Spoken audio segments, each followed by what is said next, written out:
But anyways, yeah, what is a phone when you're looking at these devices? Obviously, the primary use of these things is multitasking, media consumption, messaging, video conferencing. Look at the world we're living in.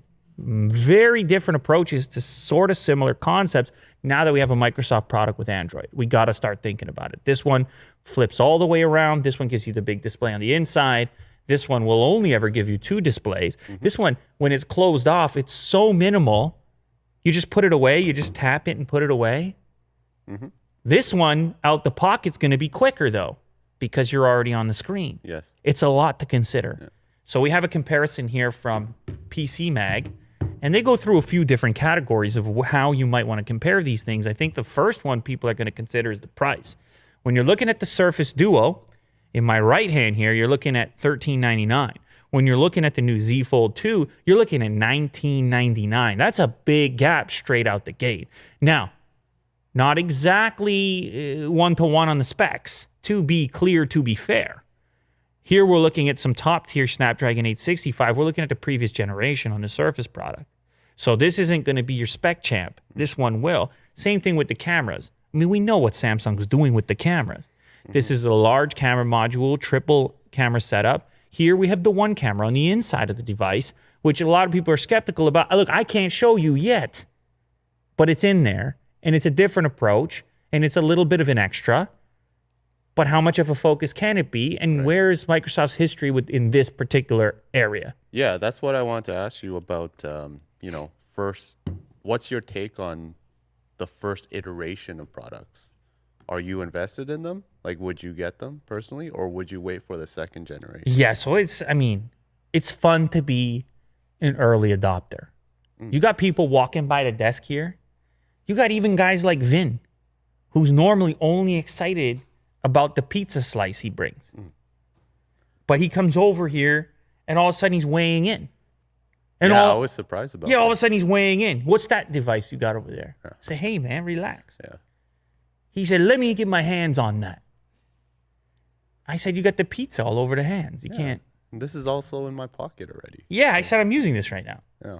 He said, let me get my hands on that.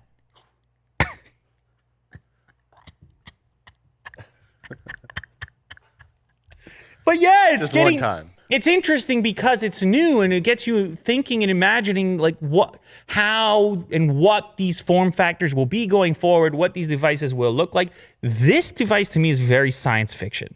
It's post-phone, post-Malone, and post-phone. Yeah. Because the phone part is secondary.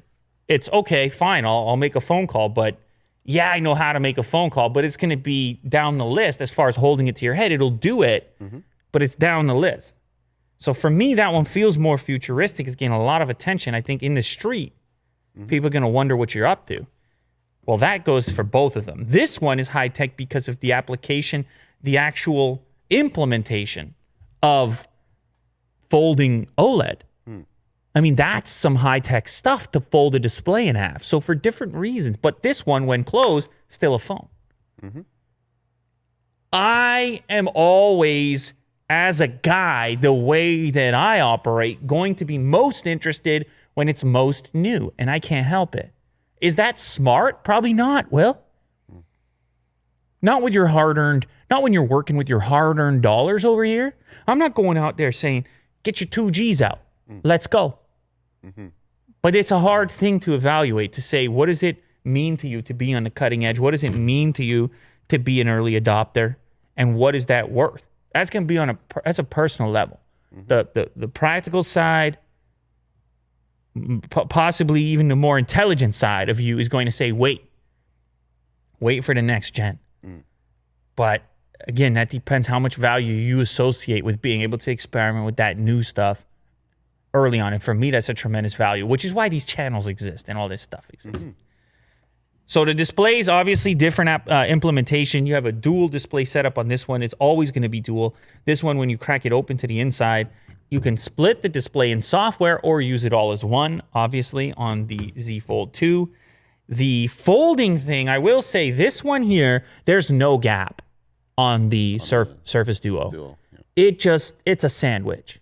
I mean, they just come together. It's flat the whole way. The hinge really surprises you from a hardware standpoint. I mean, that happens actually on both of the devices, but this one still doesn't fully close. It's still a clamshell effect on the Z Fold 2.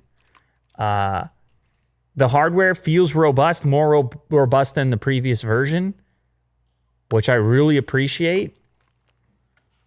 But there's just a different set of challenges here when you're trying to have a soft, foldable display on the other side of the hinge. I talked about the specs already. The camera will be the other big factor, I think, right? When you have this unit, which is going to perform pretty similar to your other Galaxy flagship devices, it's a huge leg up for somebody who wants this to be their primary camera as well. And then the CPU and RAM, 865 plus on the Z Fold 2, 12 gigs of RAM, 256 storage. That's compared to 855 on the Duo, 6 gigs of RAM. Now, granted, again, it's not a one-to-one thing. They're a different price point to start with. And maybe the target market might even be a little bit different for each of these devices. And then the last piece, Will, is software.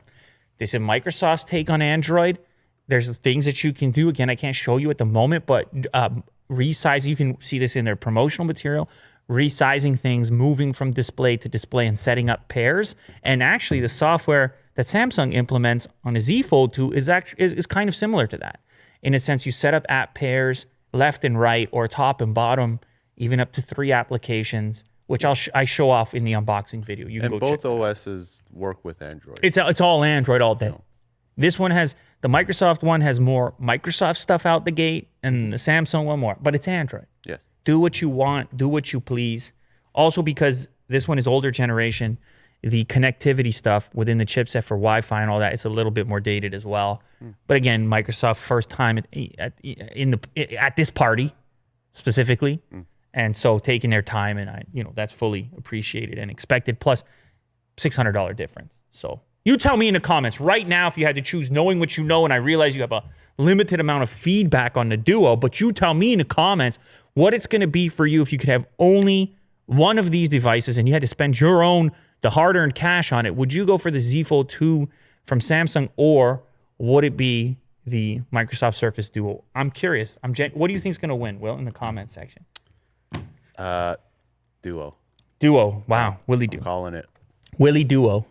Yeah. Also known as Willie Duo. Also known as Ming Chi Kuo. Oh, okay. I'll take that. In the next Ming Chi's story. cool. In the next story. It's cool. What did you think I was making? I was trying to make what did you think I was doing? No, I appreciate it. I was just moving into the next story Yeah, here. that's a nice segue. Okay. Calling I'm me just trying to make it smooth over here. Ming Chi.